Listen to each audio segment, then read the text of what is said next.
He looked at me like I had spoken a language he had never heard before.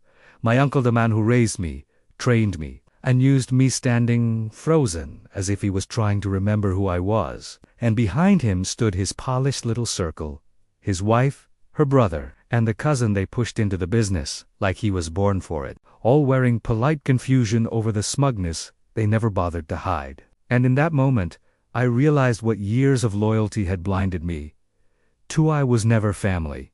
I was labor dressed as affection, a tool they sharpened, a ladder they climbed. I used to admire him. Back when I believed hard work and loyalty could carve me a place in a home built on other people as sacrifices. I was 15, running site checks, carrying documents, dealing with clients who dismissed me because I looked too young, and he'd pat my shoulder saying, "Hard work builds character," and I believed him, mistaking usage for love. Then came his new wife, perfume thick as thread, words sweet as poison, and slowly her people entered our business with the softness of silk and the greed of wolves. They called me devoted, obedient, reliable, but what they meant was easy to control. And I let them think that young, foolish, loyal to the wrong people. The betrayal wasn't sudden, it was a slow rot.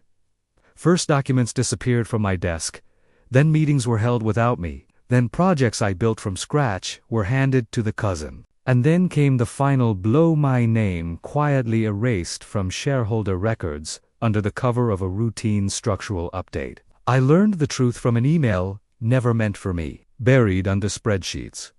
We'll phase her out by Q3. She won't fight. Once her access is cut, she's irrelevant. Irrelevant. They didn't know that one word would turn me into something sharp. I didn't scream, didn't confront them, didn't crumble. I sat in the dark of my apartment, letting my anger freeze into precision. If they wanted a quiet girl, I'd give them quiet. If they wanted a ghost, I'd become one, but the kind that haunts foundations, not hallways. I met lawyers in hidden place, see cafes no one visited twice, parking lots, abandoned warehouses. I traced every asset, every hidden account, every shell company they thought I didn't know about. I became invisible for 3 months missed. Uncatchable, unpredictable, unstoppable. They taught me everything. Negotiation, contracts, loopholes, backdoor systems, financial shadows. They never imagined I'd use their lessons against them. My first move: freeze the accounts tied to the original company license they forgot to transfer from my name when I was 17.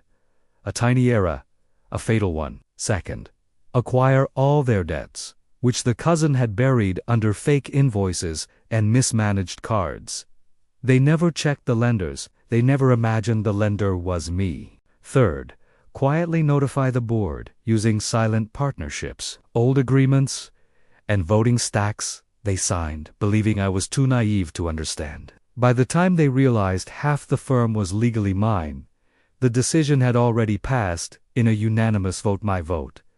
I didn't destroy them. I simply removed the ground beneath them, which brings me to the room where they stood now, staring at me as if I had risen from the dead. My uncle's voice trembled as he said, "What is this?" His wife snapped, "This is unnecessary, we're family." I laughed softly.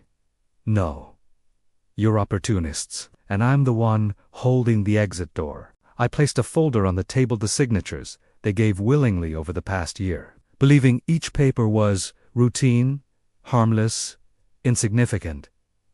They never read what they signed. They handed me power in small pieces, and I glued those pieces into a throne. The cousin lunged to grab the documents, but my lawyer stepped forward and blocked him. "As of this morning," he sighed coldly, "the board has approved the transition.